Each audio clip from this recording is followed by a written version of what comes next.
Introduction. हम ऐसी शिक्षा चाहते हैं जिससे चरित्र का निर्माण हो, मन की शक्ति बढ़े, बुद्धि का विस्तार हो और व्यक्ति अपने पैरों पर खड़ा हो।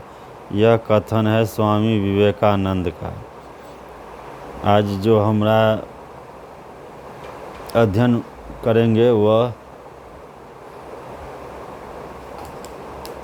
एजुकेशन एंड टीचिंग पर करेंगे, शिक्षा और शिक्षण पर करेंगे।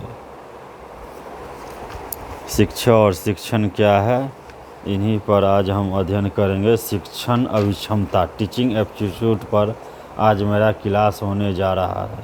टीचिंग एप्टीट्यूड के जो अंतर्गत जो हमारा अध्ययन होगा, पहला होगा शिक्षण अवधारणाएं, उद्देश्य, शिक्षण का स्तर, स्मरण शक्ति, समझ और विचारात्मक विशेषताएं और मूल अपेक्षाएं। दूसरा पॉइंट में हो गया शिक्षार्थी की विशेषताएं, किशोर और वयस्क शिक्षार्थी की अपेक्षाएं और शैक्षिक, सामाजिक, भावनात्मक और संज्ञानात्मक व्यक्तिगत भिन्नताएं। तीसरा होगा शिक्षण प्रभावक तत्व, शिक्षक, सहायक सामग्री, संस्थागत सुविधाएं, शैक्षिक वातावरण। चौथा हो गया उच्च अधिगम संस्थाओं में शिक्षण की पद्धति, अध्यापक केंद्रित बनाम शिक्षार्थी केंद्रित पद्धति, ऑफलाइन बनाम ऑनलाइन पद्धतियाँ, स्वयं प्रभा, मूक्स इत्यादि। शिक्षण सहायक सामग्री परंपरागत, आधुनिक और ICT आधारित। मूल्यांकन प्रणालियाँ, मूल्यांकन के तत्व और प्रकार। उच्च शिक्षा में विकल्प आधारित क्रेडिट प्रणाली में मूल्यांकन, कंप्यूटर आधारित परीक्षा, मूल्यांकन पद्धतियों में नवाचार। तो आज जो हमारा परिचय होने जा रहा है वह इंट्रोडक्शन होगा टीचिंग एप्टीट्यूड पर। हम ऐसी शिक्षा चाहते हैं जिससे चरित्र का निर्माण हो, मन की शक्ति बढ़े, बुद्धि का विस्तार हो और व्यक्ति अपने पैरों पर खड़ा हो। यह कथन है स्वामी विवेकानंद जी का। शिक्षण एक बहुत ही महान व्यवसाय है जो व्यक्ति के चरित्र, क्षमता और भविष्य को आकार देता। यह कथन है APJ अब्दुल कलाम साहब का। शिक्षा समाज की एक आत्मा की भांति है जो एक पीढ़ी से दूसरी पीढ़ी तक जाती है। यह कथन है G.K. चेस्टन साहब का। एक राष्ट्र की प्रगति और समृद्धि मानव संसाधनों के विकास पर निर्भर करती है।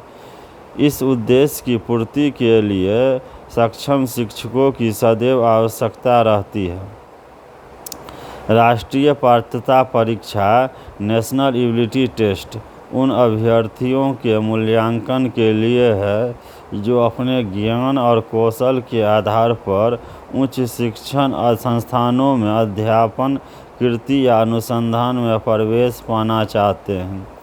किसी उच्च शिक्षण संस्थान में सफल शिक्षक बनने हेतु योग्यता, बुद्धिमत्ता,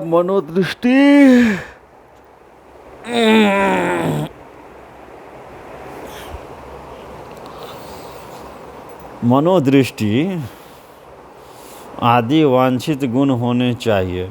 इस बात को ध्यान में रखते हुए पहले अध्याय शिक्षण अभिक्षमता के पाठ्यक्रम में शिक्षण अवधारणाओं, शिक्षण उद्देश्यों, शिक्षण विधियों और शिक्षण सहायक सामग्री को सम्मिलित किया गया है।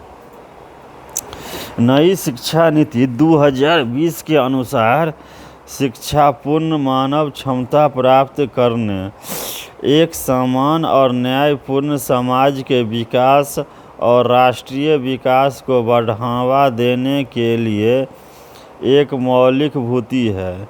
2015 में भारत सरकार द्वारा अपनाए गए सतत विकास के लिए 2030 कार्यसूची के सतत विकास लक्ष्य स्टेट डेवलपमेंट गोल्स में परिलक्षित वैश्विक शिक्षा विकास कार्यसूची समावेशी और समान गुणवत्ता वाली शिक्षा सुनिश्चित करना और 2030 तक सभी के लिए आजीवन अधिगम के अवसरों को बढ़ावा देना है।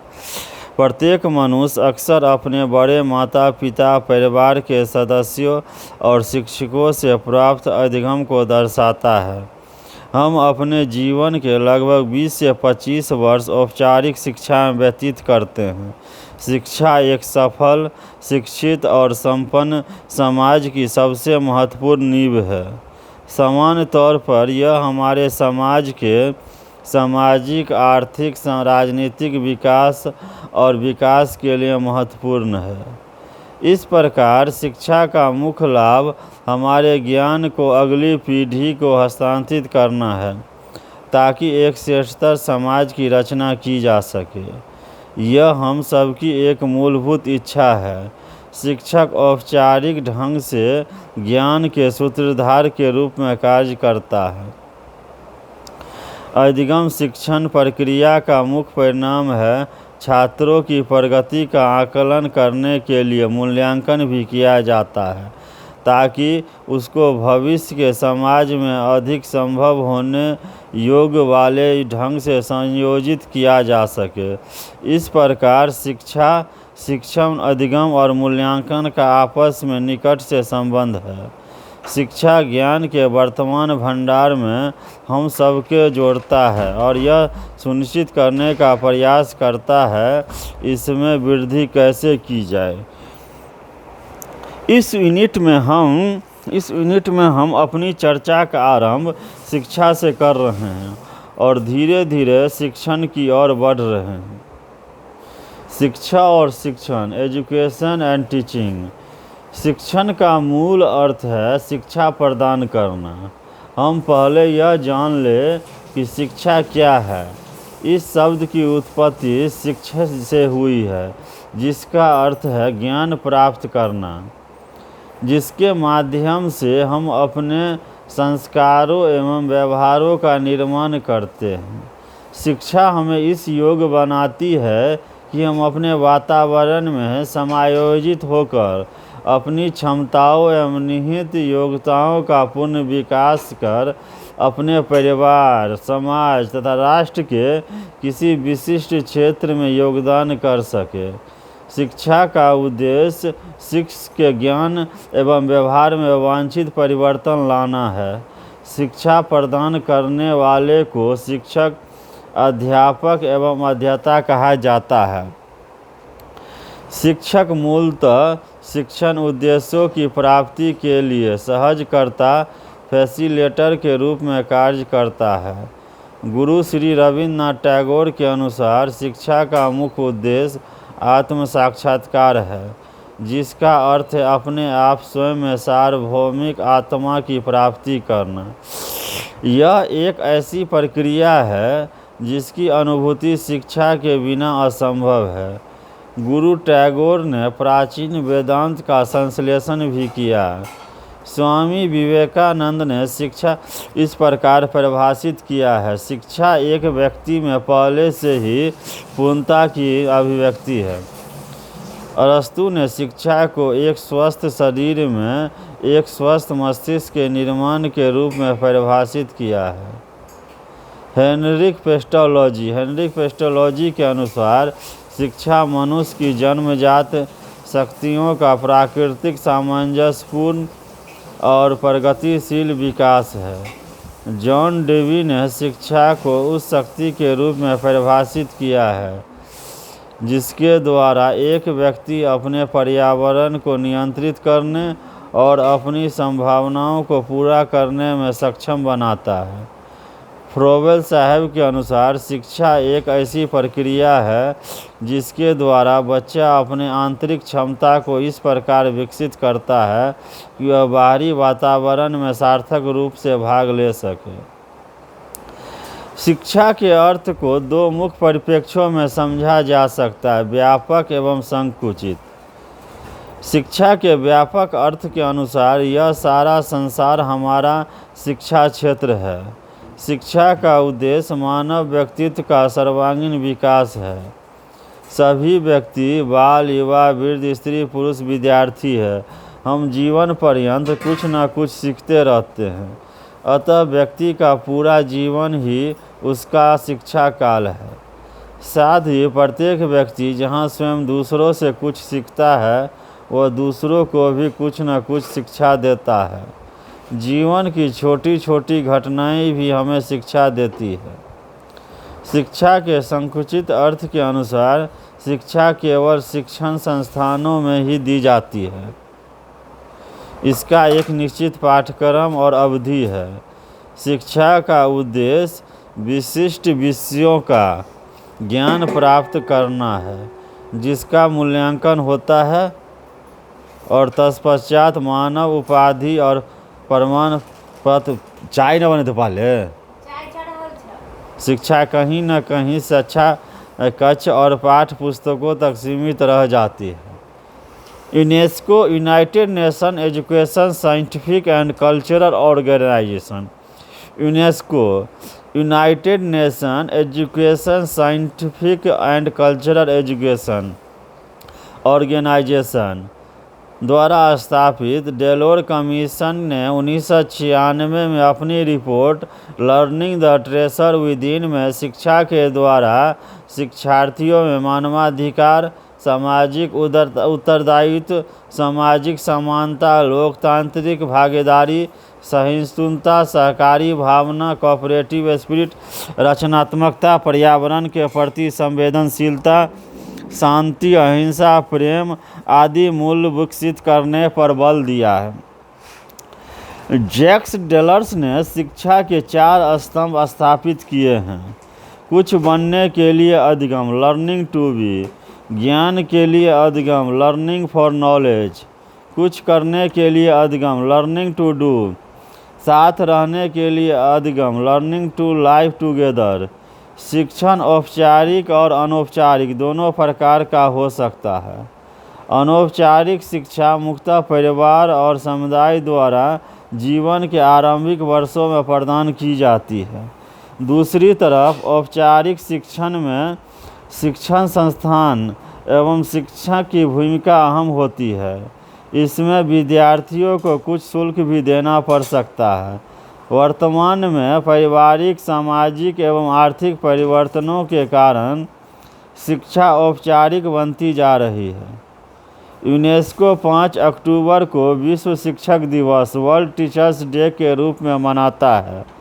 भारत 5 सितंबर को शिक्षक दिवस के रूप में मनाता है, जो कि हमारे दूसरे राष्ट्रपति सर्वपल्ली राधाकृष्णन की जयंती है। शिक्षण की परिभाषा, definition of teaching. What is definition of teaching? शिक्षण की परिभाषा क्या है? अब हम शिक्षा से शिक्षण पर अपना ध्यान केंद्रित कर रहे हैं। शिक्षण को अनेक प्रकार से परिभाषित किया जा सकता है। पहला हो गया शिक्षण अधिगम प्रक्रिया की उद्देश्यपूर्ण दिशा है। दूसरा पॉइंट हो गया शिक्षण शिक्षकों द्वारा छात्रों को प्रदान किए गए अनुभवों के आधार पर उनमें अपेक्षाकृत अस्थायी परिवर्तन की प्रक्रिया है। तीसरा शिक्षण ज्ञान, अनुभव और वैज्ञानिक सिद्धांतों का दक्षता से समाज के लिए उपयोग में लाया जाना है। इससे हम विद्यार्थियों को सिखाने के लिए अनुकूल वातावरण तैयार कर सकते हैं। शिक्षण एक योजनाबद्ध गतिविधि है। इसकी प्रभावशीलता इस बात पर निर्भर करती है कि शिक्षार्थी कितनी सुगमता, सरलता और शुद्धता से विषय वस्तु को ग्रहण करते हैं। शिक्षण पूर्व निर्धारित उद्देश्यों को प्राप्त करने के लिए शिक्षार्थी, शिक्षक और अन्य चरों को सुव्यवस्थित तरीके से संगठित करने की प्रक्रिया है। शिक्षण छात्रों द्वारा वांछित ज्ञान और कौशल सीखने एवं अधिग्रहण करने की प्रक्रिया है, जिससे वे समाज में बेहतर जीवन यापन कर सकें। शिक्षण से संबंधित कुछ अवधारणाएं। Some concept related to teaching. Some concepts related to teaching अधिगम शिक्षण व्यवस्था का मुख्य उद्देश्य होता है। अधिगम की अवधारणा बहुत ही गतिशील है। शैक्षिक प्रक्रिया में 3 प्रकार के प्रश्न होते हैं। क्यों दर्शन शास्त्र द्वारा तय किया जाता है? कैसे मनोविज्ञान द्वारा तय किया जाता है? क्या सामाजिक आवश्यकताओं के अनुसार तय होता है? इसलिए शिक्षा दार्शनिक, मनोवैज्ञानिक और सामाजिक पहलुओं पर आधारित है। पाश्चात्य दर्शन के अनुसार सुकरात को शिक्षा का जनक माना जाता है। व्यवहारवादी मनोविज्ञान विद्यालय, बिहेवियर्स स्कूल ऑफ थॉट, यह दृष्टिकोण वर्ष 1900 के दशक में विकसित हुआ। यह 20वीं शताब्दी के आरंभ में अधिक प्रख्यात था। अधिगम में मूल रूप से वातावरण से उद्दीपन, सिमुलेशन और व्यक्ति की प्रतिक्रिया रेस्पॉन्स के परिणाम स्वरूप व्यवहार में परिवर्तन सम्मिलित है। पुरस्कार और दंड के उपयोग के परिणाम स्वरूप इस तरह के परिवर्तन क्रमिक ढंग से होते हैं। स्वाभाविक रूप से हम व्यवहार में मापने योग्य परिवर्तनों में रुचि रखते हैं। उदाहरण के लिए, जब एक शिक्षक छात्र से अकाउंटेंसी में एक प्रश्न पूछता है, यदि छात्र सही उत्तर देता है तो शिक्षक प्रशंसनीय, उत्कृष्ट, बहुत अच्छा आदि कहकर छात्र की सराहना कर सकता है, जो कि समय के साथ अधिक दृढ़ या दुर्बलित हो जाता है। इस सीखने सिखाने की प्रक्रिया में ड्रिल और अभ्यास और ट्यूटोरियल पर ध्यान केंद्रित किया जाता है। व्यवहारिक सिद्धांत के संदर्भ में निम्नलिखित दृष्टिकोण महत्वपूर्ण है। ई एल थॉर्नडाइक साहब ने यहाँ 2 दृष्टिकोण विद्यमान है। पहला, एक उत्तेजना की प्रतिक्रिया को सकारात्मक पुरस्कृत प्रभाव के बाद प्रबलित किया जाता है, और दूसरा, एक उत्तेजना की प्रतिक्रिया अभ्यास और दोहराव से सशक्त हो जाती है। सीखने का यह दृष्टिकोण ड्रिल और अभ्यास कार्यक्रमों के समान है। व्यवहारवादियों ने अधिगम लिए 3 मुख्य नियमों को सामने रखा है। प्रभाव का नियम, लॉ ऑफ इफेक्ट, फोकस प्रतिक्रिया के प्रभाव पर है।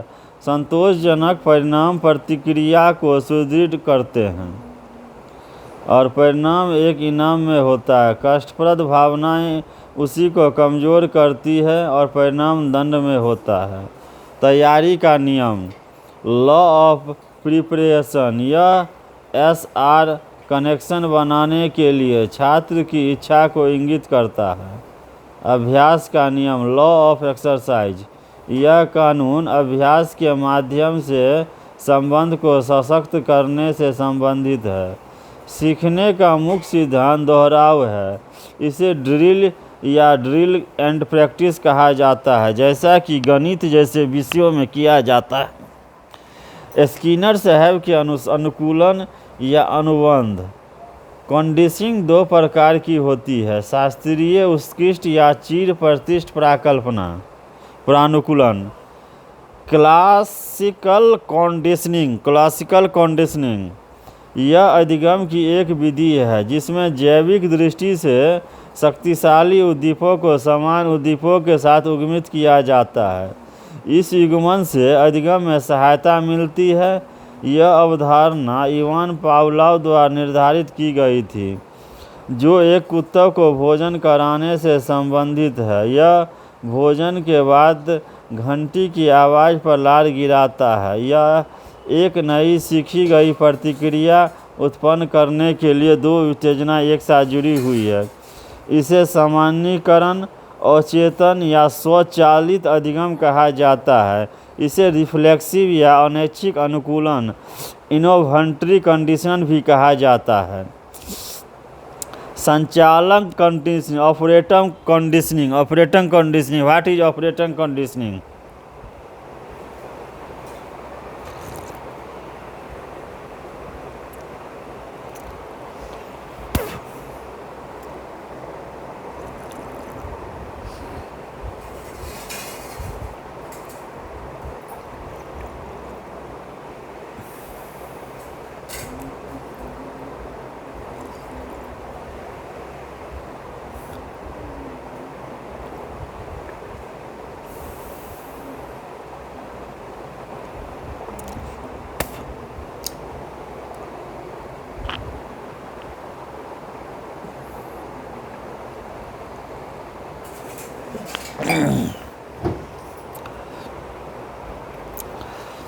ऑपरेंट कंडीशनिंग क्या है? जीव सुदृढ़ीकरण या दंड के माध्यम से व्यवहार के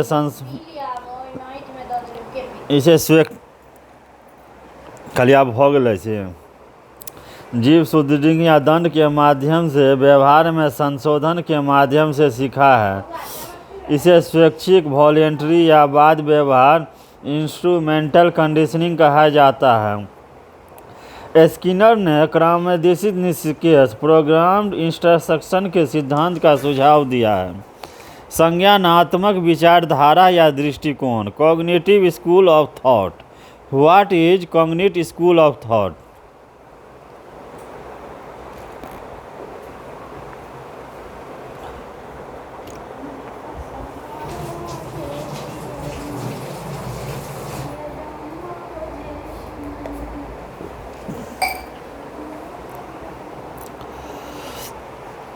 अनुभव इंद्रियों और विचारों के माध्यम से जानकारी को अवशोषित करने और बनाए रखने के लिए मस्तिष्क की मानसिक प्रक्रियाओं की क्षमता को अनुभूति के रूप में जाना जाता है। यह दृष्टिकोण वर्ष 1950 के दशक के अंत में प्रारंभ हुआ। सीखने को मस्तिष्क के माध्यम से ज्ञान के अधिग्रहण के रूप में समझा जाता है।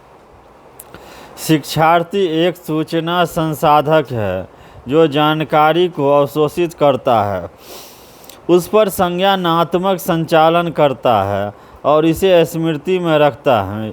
यह पाठ्य पुस्तकों के व्याख्यान और पढ़ने से जुड़ा हुआ है। शिक्षार्थी शिक्षक द्वारा ज्ञान का निष्क्रिय प्राप्तकर्ता होता है।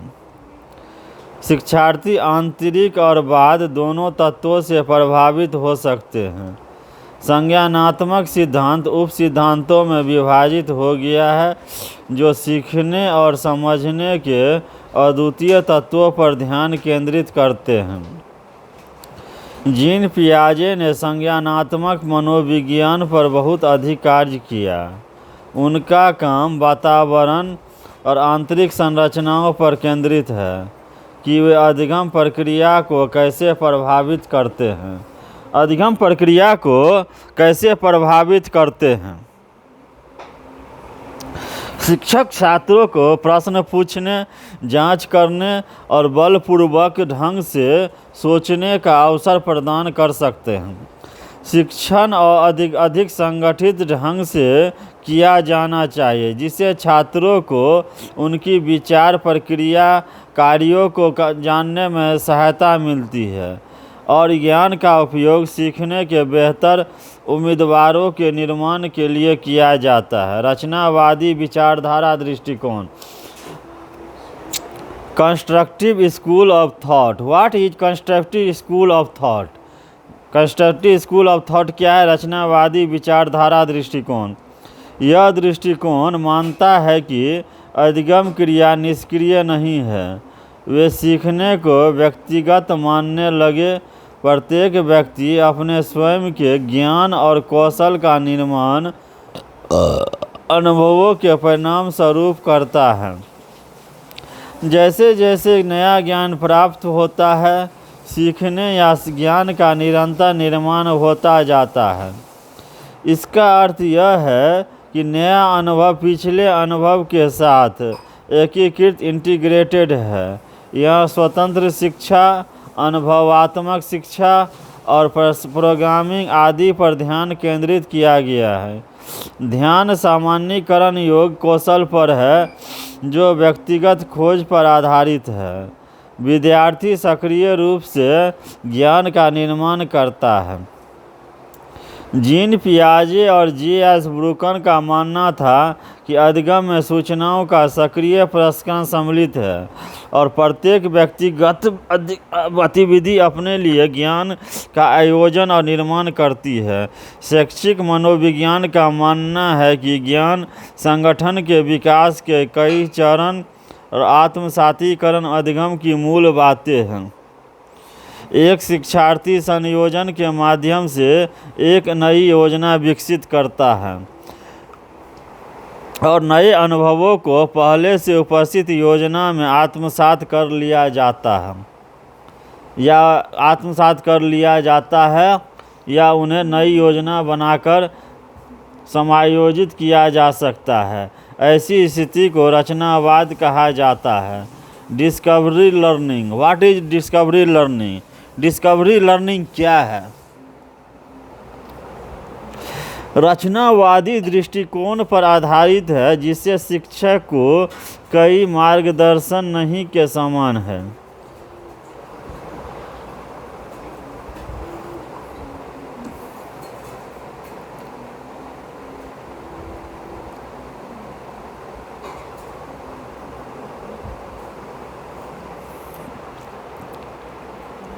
रचनावादी दृष्टिकोण पर आधारित है जिसमें शिक्षक का कोई मार्गदर्शन नहीं के समान है या बहुत कम है। यह जेरोम ब्रूमर द्वारा पेश किया गया था और यह पूछताछ आधारित निर्देश की एक विधि है।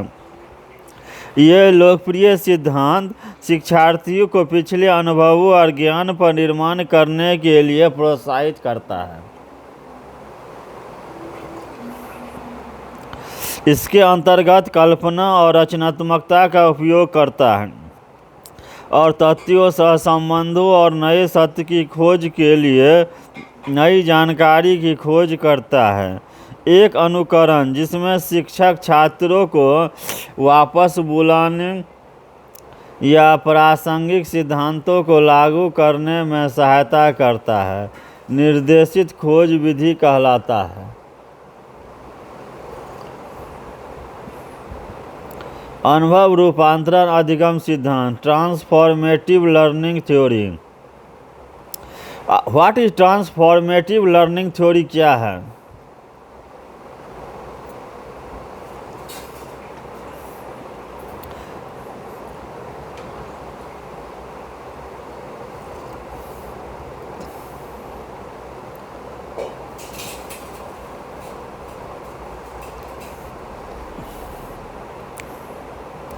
वैयक्तिक शिक्षा और युवा वैयक्तिक शिक्षा के लिए अधिगम का एक अंग है।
तो आज का क्लास यहीं पर स्टॉप किया जाता। अगले क्लास में शिक्षण के बारे में, टीचिंग एप्टीट्यूड के बारे में आगे वर्णन किया जाएगा। टीचिंग एप्टीट्यूड एनटीए नेट के एग्ज़ाम के लिए बहुत इम्पोर्टेंट, उपयोगी, महत्वपूर्ण है। एनटीए नेट के साइंस, कॉमर्स, आर्ट्स कोई भी स्टूडेंट का बच्चा हो उसके लिए टीचिंग एप्टीट्यूड बहुत इम्पोर्टेंट है। जय हिंद, जय भारत।